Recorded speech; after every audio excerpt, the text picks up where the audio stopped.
Hello दोस्तों, स्वागत है आपका आपके यूट्यूब चैनल। मैं हूं टेक्निकल गुरु पंकज। अभी मैं आपके लिए लाया हूं इलेक्ट्रिशियन थ्योरी बैटरी से संबंधित क्वेश्चन। तो चलिए बढ़ते क्वेश्चन की ओर। हमारा पहला क्वेश्चन है, लेड एसिड बैटरी के पूर्णतया आवेशन के पश्चात एसिड का विशिष्ट घनत्व हो जाता है। Option A 2.21, option B 2.18, option C 1.18, option D 1.21। हमारा इसमें सही आंसर क्या होगा? हमारा इसमें सही आंसर हो जाएगा ऑप्शन डी 1.21। इसमें हमारा सही आंसर हो जाएगा। तो क्या होगा? आवेशन का घनत्व कितना हो जाता है? 1.21। ठीक है दोस्तों, चलिए बढ़ते हैं अगले क्वेश्चन की ओर। लेड एसिड बैटरी के पूर्णतया आवेशन के पश्चात धनात्मक तथा ऋणात्मक प्लेट पर सक्रिय पदार्थ होते हैं। ऑप्शन ए लेड सल्फेट तथा lead, option B lead peroxide तथा lead sulphate, option C lead peroxide तथा शुद्ध लेड, ऑप्शन डी शुद्ध लेड तथा लेड ऑक्साइड। हमारा सही आंसर क्या हो जाएगा? इसमें हमारा सही आंसर हो जाएगा ऑप्शन सी लेड परऑक्साइड तथा शुद्ध हमारा सक्रिय पदार्थ होंगे। ठीक है दोस्तों, चलिए बढ़ते हैं अगले क्वेश्चन की ओर। लेड एसिड बैटरी की प्लेट निर्मित होती है। ऑप्शन ए ढलवा एंटीमोनी सीसा मिश्र धातु से, ऑप्शन बी एंटीमनी विस्मत मिश्र धातु से, ऑप्शन सी निकल कैडमियम मिश्र धातु से, ऑप्शन डी जिंक तांबा मिश्र धातु से। हमारे इसमें सही आंसर क्या होगा? हमारे इसमें सही आंसर हो जाएगा ऑप्शन ए ढलवा एंटीमोनीय सीसा मिश्र धातु से इसकी प्लेट बनाई जाती है। ठीक है दोस्तों, चलिए बढ़ते हैं अगले क्वेश्चन की ओर। लेड एसिड बैटरी का बाहरी बर्तन कंटेनर निर्मित होता है। ऑप्शन ए कठोर rubber, option B ceramic, option C celluloid, option D इनमें से कोई नहीं। हमारा आंसर क्या होगा इसमें? इसमें हमारा इस सही आंसर हो जाएगा इनमें से सभी। ठीक है, इनमें से किसी का भी, जिसमें सब यानी कठोर रबड़, सिरेमिक और सेलुलाइड। लेड एसिड बैटरी का जो बर्तन कंटेनर होता है वो कठोर रबड़ से भी बनता है, सिरेमिक से भी बनता है और सेलुलाइड से भी बनता है। ठीक है दोस्तों, चलिए बढ़ते हैं अगले क्वेश्चन की ओर। यह जानने के लिए कि बैटरी पूर्णतः आवेशित हो गई है या नहीं, मुख्य जांच है। ऑप्शन ए अपघट या विशिष्ट घनत्व, ऑप्शन बी निर्धारित वोल्टेज, ऑप्शन सी गैसिंग की क्रिया, ऑप्शन डी या सभी। हमारा सही आंसर क्या हो जाएगा? इसमें हमारा सही आंसर हो जाएगा ऑप्शन डी या सभी। गैसिंग की क्रिया द्वारा, निर्धारित वोल्टेज, अपघट या विशिष्ट घनत्व, इन सब के द्वारा जो है हमारी पूर्णतः बैटरी आवेशित है। इसकी जो जांच करने की प्रक्रिया है इससे हमारे जांचा जा सकता है। ठीक है दोस्तों, चलिए बढ़ते हैं अगले क्वेश्चन की ओर। लेड एसिड बैटरी में आवेशन के समय ऑप्शन ए बैटरी की वोल्टेज कम हो जाती है, ऑप्शन बी अम्ल का विशिष्ट घनत्व बढ़ जाता है, ऑप्शन सी एनोड रंग सफ़ेद हो जाता है, ऑप्शन डी उपयुक्त में से कोई नहीं। हमारा सही आंसर क्या हो जाएगा? इसमें हमारा सही आंसर हो जाएगा ऑप्शन बी अम्ल का विशिष्ट घनत्व बढ़ जाता है। लेड एसिड बैटरी के आवेशन के समय अम्ल का विशिष्ट घनत्व जो है वो बढ़ जाता है। ठीक है दोस्तों, चलिए अगले क्वेश्चन में। अगला क्वेश्चन है, लेड एसिड बैटरी में आवेशन के समय ऑप्शन ए बैटरी का विद्युत वाहक बल बढ़ जाता है, ऑप्शन बी बैटरी का विद्युत वाहक बल घट जाता है, ऑप्शन सी एनोड तथा कैथोड दोनों लेड सल्फेट में परिवर्तित हो जाते हैं, ऑप्शन डी अम्ल का विशिष्ट घनत्व बढ़ जाता है। हमारा इसमें सही आंसर क्या हो जाएगा? हमारा इसमें सही आंसर हो जाएगा ऑप्शन सी एनोड तथा कैथोड दोनों लेड सल्फेट में परिवर्तित हो जाते हैं, जो लेड एसिड बैटरी में आवेशन के समय होता है। ठीक है दोस्तों, चलिए अगले क्वेश्चन में। लेड एसिड बैटरी में पृथककारी का कार्य है। ऑप्शन ए धनात्मक एवं ऋणात्मक प्लेटों को विद्युत रोधित करना, ऑप्शन बी आंतरिक प्रतिरोध कम करना, ऑप्शन सी ध्रुवीकरण की क्रिया कम करना, ऑप्शन डी धारा प्रवाह को सुगम करना। हमारे इसमें सही आंसर क्या हो जाएगा? हमारा इसमें सही आंसर हो जाएगा ऑप्शन ए धनात्मक एवं ऋणात्मक प्लेटों को विद्युत रोधित करना। लेड एसिड बैटरी में पृथक्कारी का कार्य जो होता है वो धनात्मक एवं ऋणात्मक प्लेटों को विद्युत रोधित करना होता है। ठीक है दोस्तों, चलिए अगले क्वेश्चन में, फ्लोटिंग बैटरी वह बैटरी है, ऑप्शन ए, जिसमें परिपथ की संपूर्ण धारा बैटरी से प्राप्त हो रही हो। ऑप्शन बी, जो पहले आवेशित फिर स्वतः अनावेशित हो जाती है। ऑप्शन सी, जिसकी वोल्टेज आवेशित करने वाले उपकरण की वोल्टेज के बराबर होती है। ऑप्शन डी, जो कि परिपथ में लगातार धारा न सप्लाई करती हो तथा उस समय आवेशित हो जाती हो जब यह परिपथ को धारा न दे रही हो। हमारा इसमें सही आंसर क्या होगा?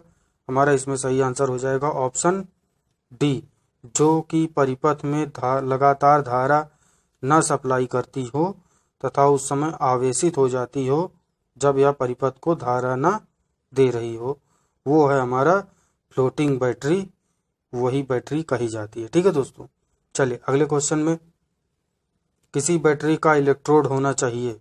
ऑप्शन ए, विद्युत का कुचालक। ऑप्शन बी, विद्युत का अच्छा सुचालक। ऑप्शन सी, अर्धचालक। ऑप्शन डी, इनमें से कोई नहीं। हमारा सही आंसर क्या होगा? हमारा सही आंसर हो जाएगा ऑप्शन बी, विद्युत का अच्छा सुचालक। बैटरी का जो इलेक्ट्रोड जो होना चाहिए, विद्युत का अच्छा सुचालक होना चाहिए। ठीक है दोस्तों, चलिए अगले क्वेश्चन में, संचायक सेल का विद्युत वाहक बल निर्भर करता है। ऑप्शन ए, इलेक्ट्रोडों की प्रकृति पर। ऑप्शन बी, इलेक्ट्रोडों के आकार पर। ऑप्शन सी, बैटरी सेल के आकार पर। ऑप्शन डी, इनमें से कोई भी नहीं। हमारा सही आंसर क्या हो जाएगा? हमारा सही आंसर हो जाएगा ऑप्शन ए, इलेक्ट्रोडों की प्रकृति पर।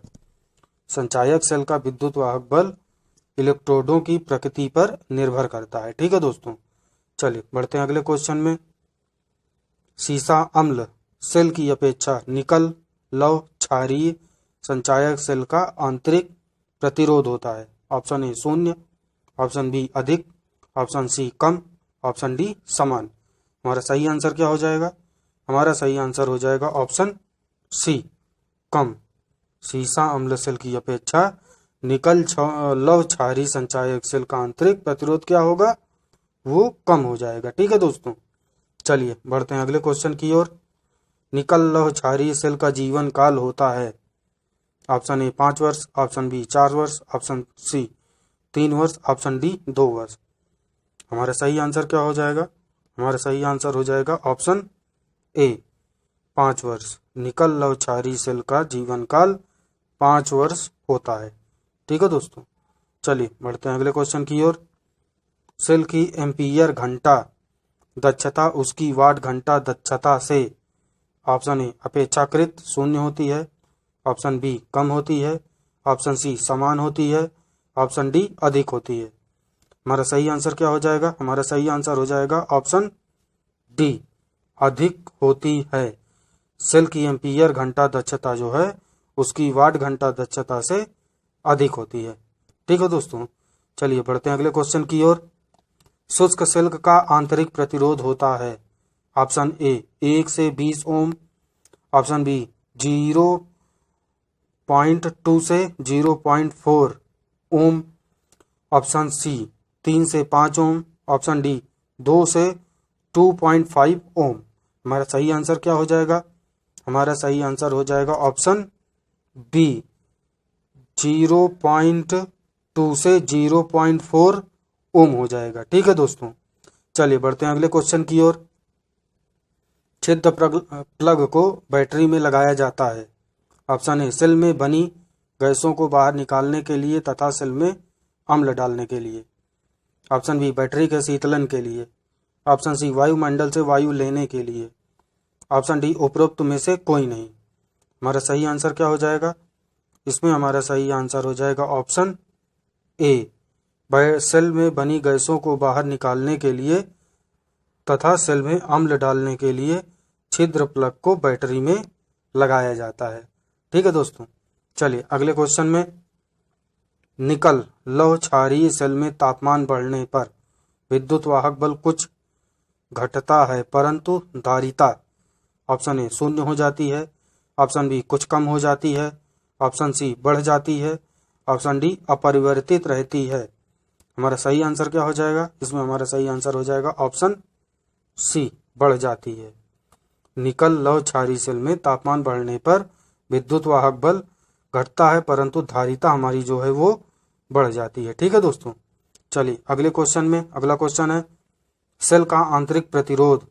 ऑप्शन ए विद्युत अपघट्ट की सांद्रता तथा प्लेटों की कीमत की दूरी के सीधे समानुपाती होता है।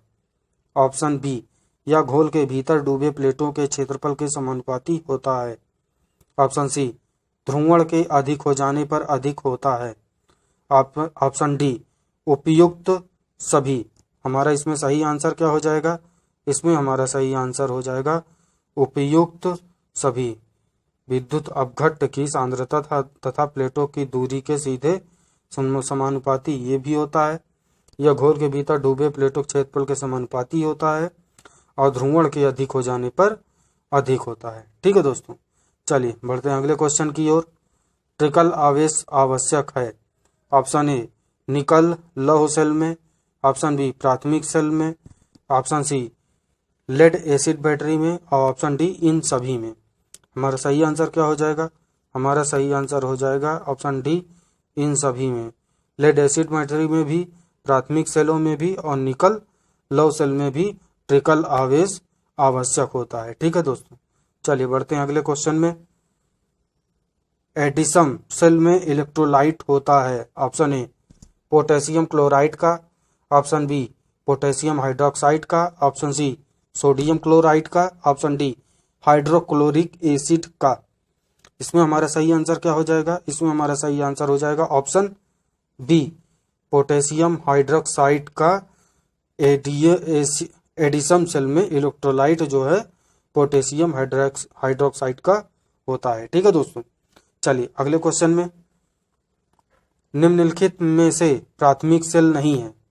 Option A carbon zinc. Option B silver oxide. Option C silver zinc. Option D nickel cadmium. इसमें हमारा सही आंसर क्या हो जाएगा? इसमें हमारा सही आंसर हो जाएगा ऑप्शन सी सिल्वर जिंक जो होता है ये हमारा प्राथमिक सेल नहीं होता। ठीक है दोस्तों, चलिए बढ़ते हैं अगले क्वेश्चन की ओर। बैटरी अपघट्ट में उभयनिष्ठ अशुद्धि होती है। ऑप्शन ए लोहा। ऑप्शन बी धूल। Option C lead sulphate. Option D sodium chloride. तो इसमें हमारा सही उभयनिष्ठ अशुद्धि जो होती है वो क्या होती है? लोहा होता है। ठीक है दोस्तों, बैटरी अपघट्ट में उभयनिष्ठ अशुद्धि लोहा को माना जाता है। ठीक है दोस्तों, चलिए अगले क्वेश्चन में 23। हाँ, किसी विद्युत परिपथ में जिसमें बैटरी तथा बाह्य प्रतिरोध लगे हुए हों एवं सभी बैटरियों का आंतरिक प्रतिरोध बाह्य प्रतिरोध के बराबर हो तब बैटरी से उच्चतम प्राप्त होगा। Option A voltage. Option B धारा। ऑप्शन सी ऊर्जा। ऑप्शन डी एम्पीयर घंटा। इसमें हमारा सही आंसर क्या है? इसमें हमारा सही आंसर हो जाएगा ऑप्शन बी धारा।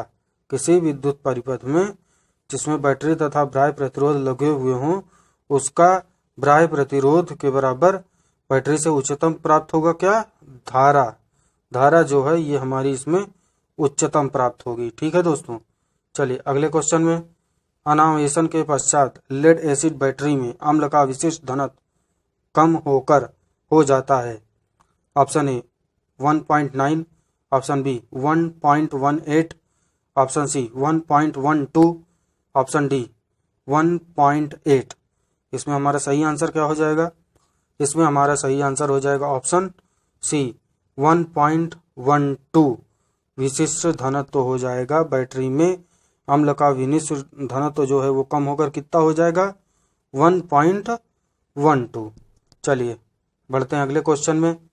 गंधक के अम्ल में पानी मिलाने से अत्यधिक ऊष्मा उत्पन्न होती है। ऑप्शन बी अम्ल का परिवर्तन क्षार में हो जाता है। ऑप्शन सी अम्ल का रंग परिवर्तित हो जाता है। ऑप्शन डी जल उबलने लगता है। इसमें हमारा सही आंसर क्या हो जाएगा? इसमें हमारा सही आंसर हो जाएगा ऑप्शन ए अत्यधिक ऊष्मा उत्पन्न होती है। गंधक के अम्ल में पानी मिलाने से अत्यधिक ऊष्मा उत्पन्न होती है। ठीक है दोस्तों, तो हमारा इसमें ऑप्शन ए सही आंसर हो जाएगा। तो आज का वीडियो मैं यहीं समाप्त करता हूं दोस्तों। आपको मिलता हूं अपने अगले वीडियो में। अगले वीडियो में इस तरह के ही कुछ क्वेश्चन लेके आऊँगा। तब तक के लिए मैं चलता हूं। अगर मेरा ये वीडियो आपको पसंद आया हो तो प्लीज़ लाइक कीजिए, सब्सक्राइब कीजिए और शेयर कीजिए। तो अगले वीडियो तक के लिए धन्यवाद।